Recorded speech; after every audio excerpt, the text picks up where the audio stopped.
which begins today on the inner life. It is my idea to deal with the certain important aspects of the inner life and the methods and some of the methods and disciplines that are helpful in renewing the springs that are within us. And all of these will be a prologue to some other thinking that I'd like to do with the congregation concerning the difficulties and the problems that are involved for all of us who are concerned about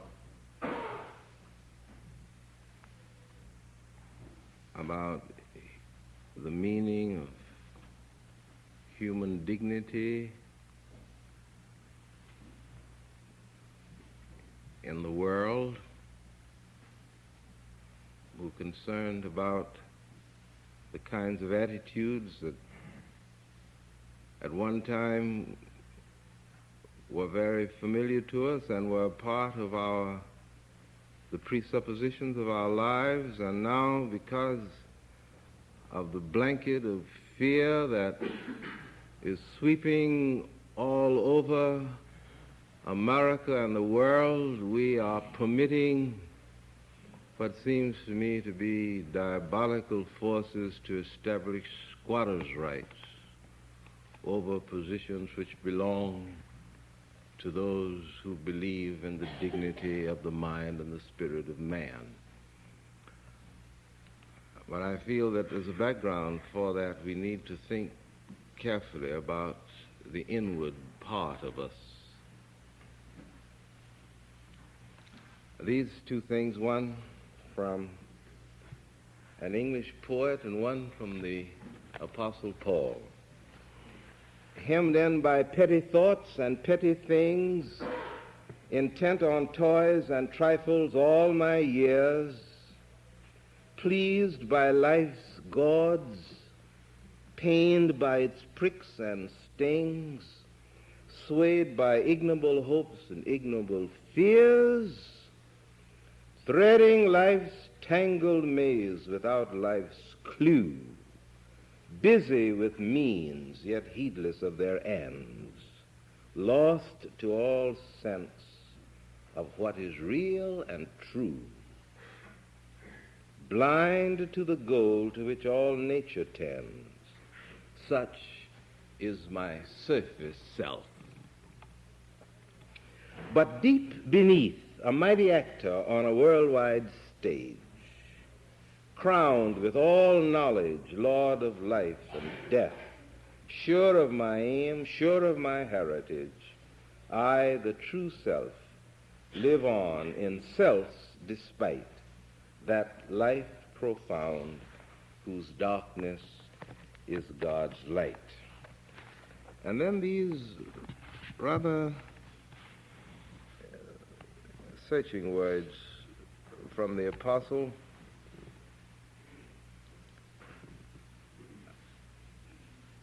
He says it is all in your interest. He's talking about his faith and so forth. It is all in your interest, so that the more grace abounds, the more thanksgiving may rise and redound to the glory of God. And then he says, hence I never lose heart. Though my outward man decays, my inner man is renewed day after day. The slight trouble of the passing hour results in a solid glory past all comparison for those of us whose eyes are on the unseen, not on the seen. For the seen is transient, but the unseen is eternal. I'd like to think with you then about certain general aspects of the inner life.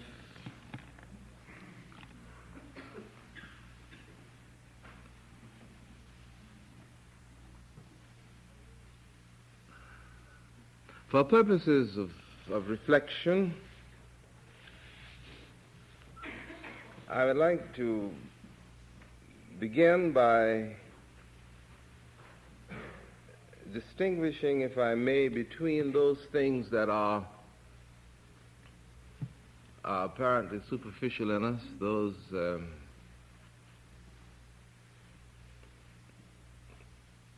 areas of our lives that are obvious, the reaction area, the things that we do superficially, the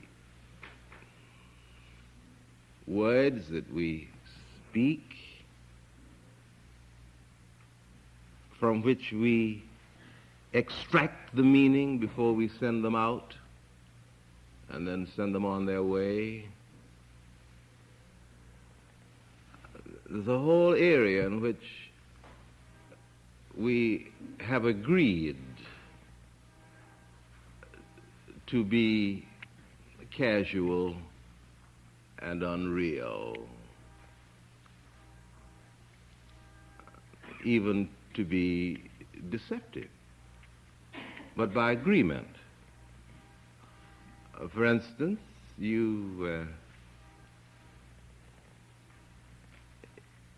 if you're not feeling very well, and some casual person or some person who says in a casual manner, some uncasual person who speaks to you in a casual manner, I said, well, how are you? And you say, well, I'm fine. And your head is just about to fall off, you say. You don't live your private life in public. You don't turn the inside out always. There's an agreement about that. I remember visiting with Lincoln Steffens many years ago, and his son Pete was very perturbed because his father was teaching him to be honest and to have direct reactions, and yet all the time his father expected him to say things that were the courteous things to say when he didn't feel that way. And I remember we were sitting talking, and the son came rushing in, and his father introduced me to him, and Pete said, how are you? And I said, fine. And then he rushed out, and at the door his father stopped him, and he said, Pete, is that on the level? Oh, yes, he's a nice guy. And he went on out, and then when he left, his father said, I asked him whether it was on the level because we had to have a good session about the agreements, the superficial agreements that men have about certain courtesies and so forth when they aren't, no one expects that they should be true. Well, I don't know. It would be an interesting thing to try it for about 2 hours.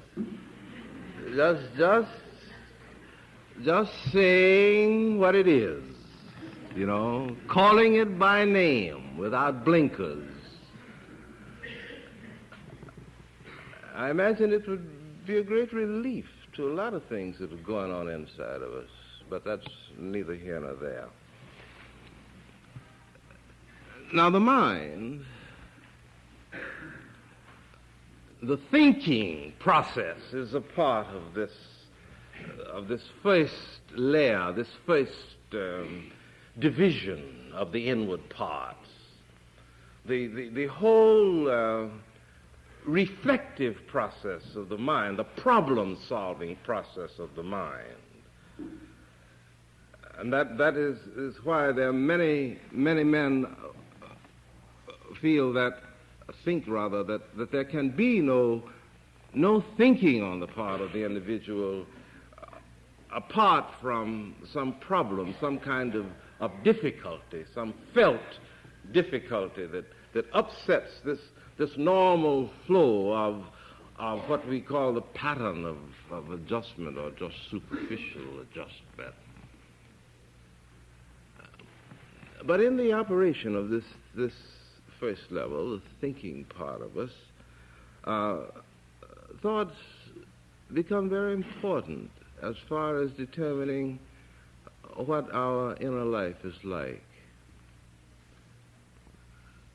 It is quite possible, it would seem to me, to feed the mind with the kind of thoughts, the kind of ideational content, the kind of concepts that will sweeten the life, that will give positive accent to the life, that will invade the pattern of living.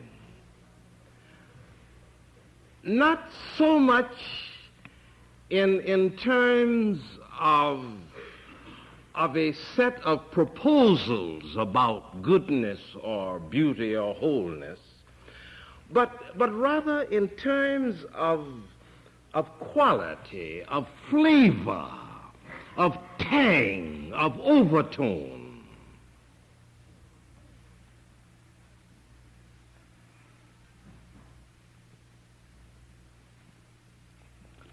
Now, I would like to ask you a very simple question. During this past week, 7 days, what kind of thoughts have you put into this rather superficial reservoir of yours? It's just that part of your mind that's in active commerce with ideas. One of the ways by which you can get just a glimpse of your flavor is to watch yourself, to feel yourself when you're not aware of what you are about. I don't know how to say this. To watch yourself when you aren't looking, you know, and see how you look. What are you doing? I mean, that's when the rhythm, the flow of your mind, this still perhaps superficial dimension, but we'll call it that for the moment. But when the pattern is at work and you are not working it is working, and then you watch it. And all sorts of things are recognizable if you're discerning. You will recognize that by reading a certain kind of material for so long a time that the flavor of that is a part of the taste of you. Not your taste, but the taste of you. Very different.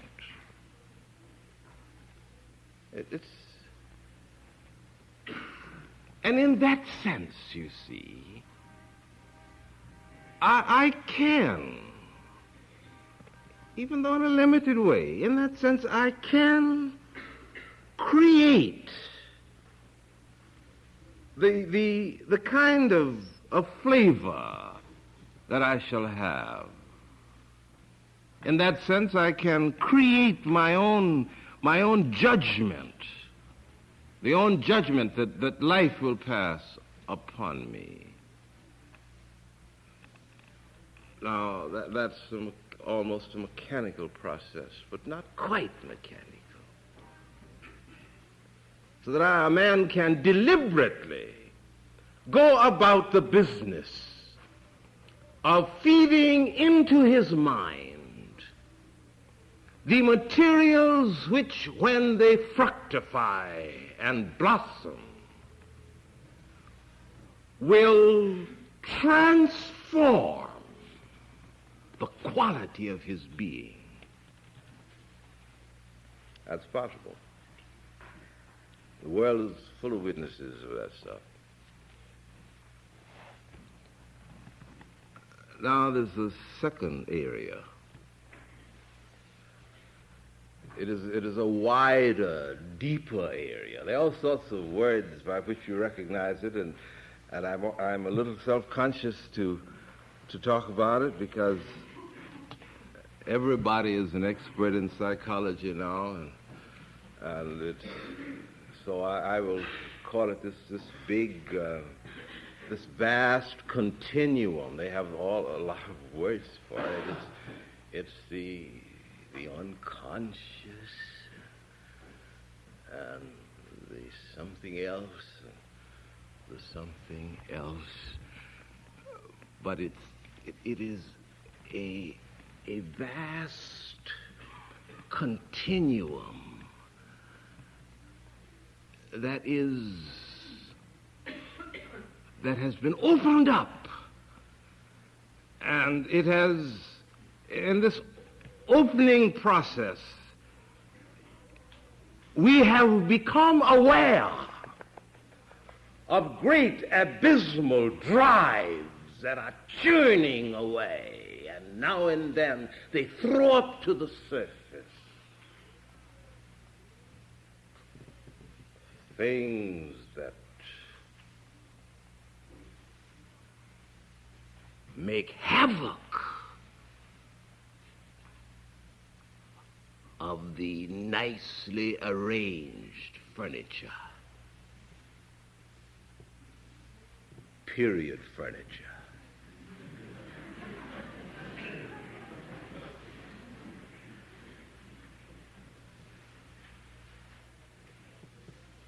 And we have been so enamored by this, so deeply affected, and indeed it has wrought revolutions in the thinking and in the feeling tones, even in the therapy by which men have sought to administer unto other men. So I do not speak in any way that is disparaging, but we have become so overwhelmed by this that we feel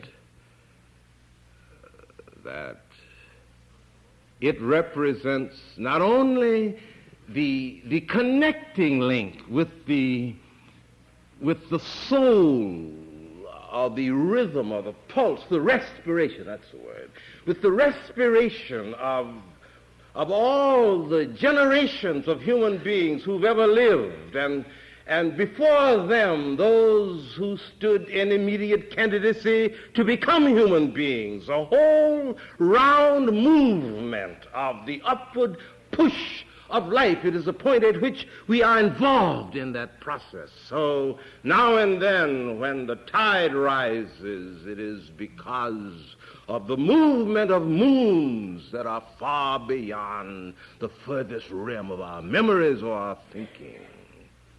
And when those tides start moving, we can very easily say that we are the victims. There is no way by which we can push the tide back. And once we take that into the center of our awareness, then the movement of the tide is spearheaded by the formal discursive processes of the mind.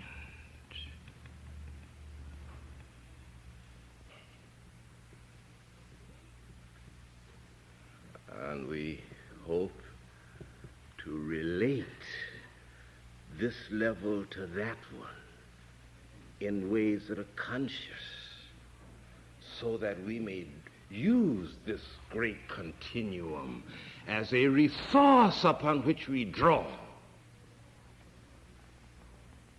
for the vitalities needful in working out a pattern of living by the use of the reflective processes of mind.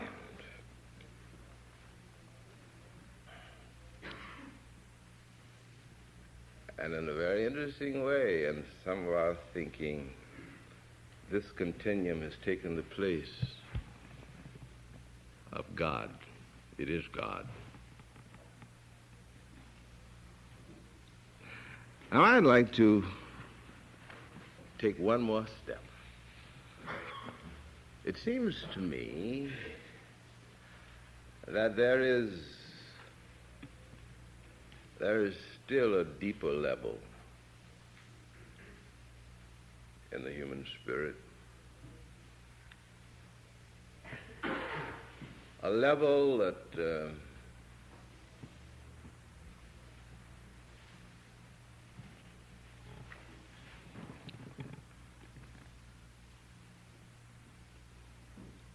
that antedates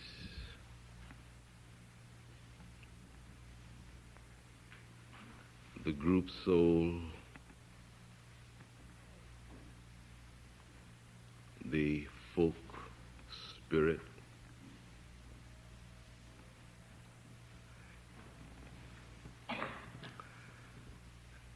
and of course I'm prejudiced. I have a name for it. I think it is God. It is the level in the human spirit in which God moves without disguise.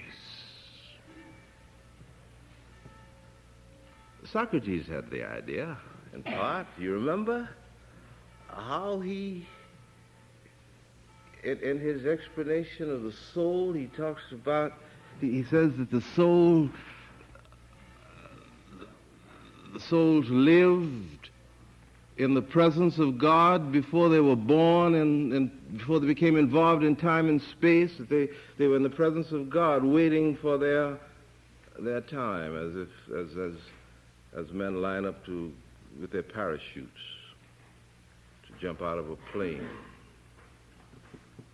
And they live in the presence of God, so that they are naked and undisguised in the presence of this, what may be called this raw energy, with no filter, just capacity, boundaries.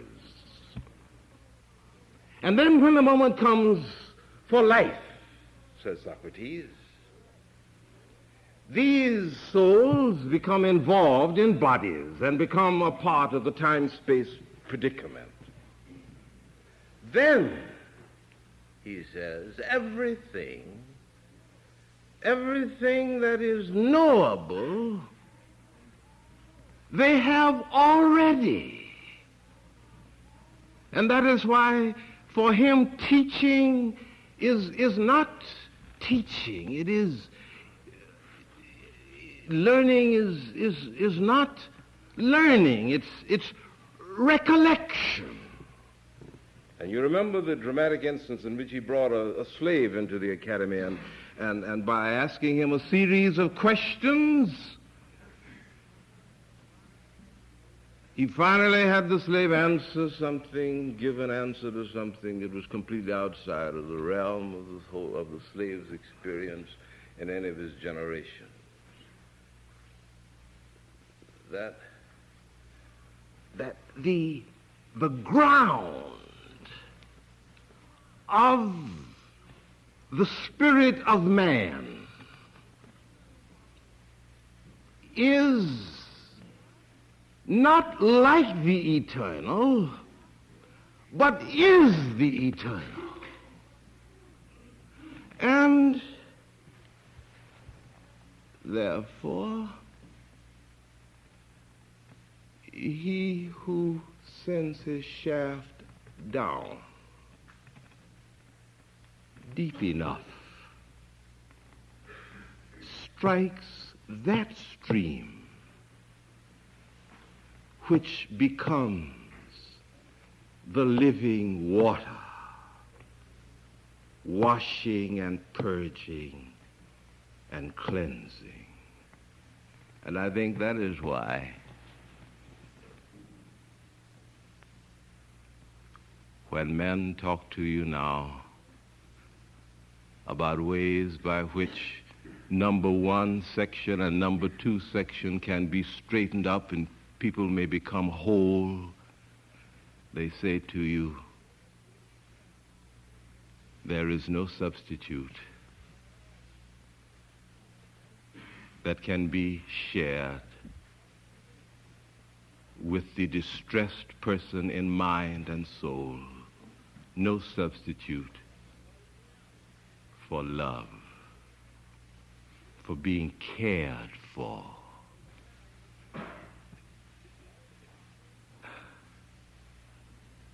Now that's what they're getting at. The Hindu poet expresses it in another way, but he's saying the same thing. And I laugh when you say that a fish in the water is thirsty. Do you seek the real, the true, the beautiful? Go where you will, from Benares to Mathura. If you have not found your own soul, if you have not found your own soul,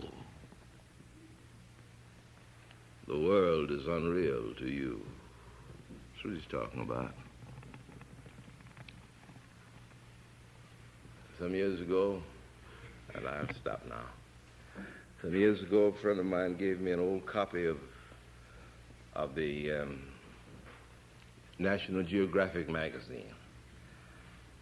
It was a marked copy. It was a story of certain big trees that are growing in the Sahara Desert. And the scientist tells this story about those trees. He says that there was a time when the Sahara Desert was a great primeval forest, dank, full of luxurious growth. And then as there were shifts in the climate,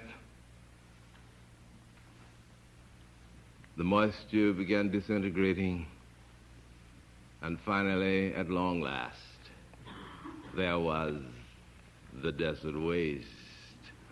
The vestigial reminders of that previous glory of the area is the oasis.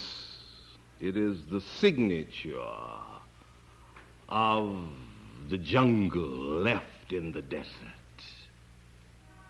But there are some other signatures, these great trees. He says that these trees go back through the ages, that they are their offspring, they are the offsprings of trees that sent their roots down more deeply into the earth as the demands and the pressures of the external environment increased, so that at long last they went through all of the subsidiary and secondary areas of moisture and of minerals and reached what he called deep underground rivers in which there abided concentrated minerals. And they began bathing their roots in these deep waters. So, as they did.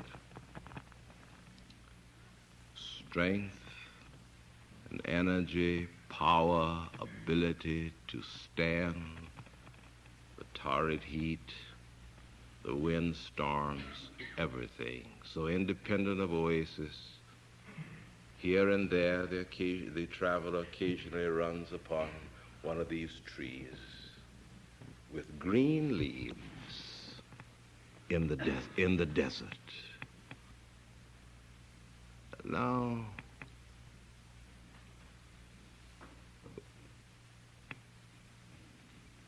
whatever it takes, my friends, to tunnel all the way down through all these layers until you hit this eternal residue in you must be done. For it is where nothing can abide that is not authentic. It is where there is no barrier. It is in you. And when the God in your spirit makes contact with the God of life,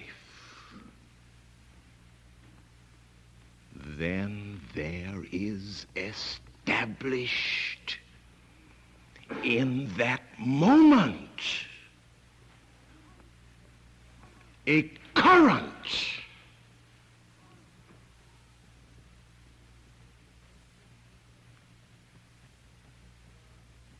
that can turn any darkness into light. Any darkness into light.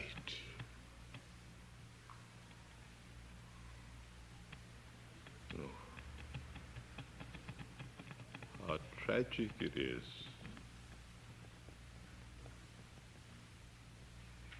if we turn our backs on so great a wholeness. How tragic it is.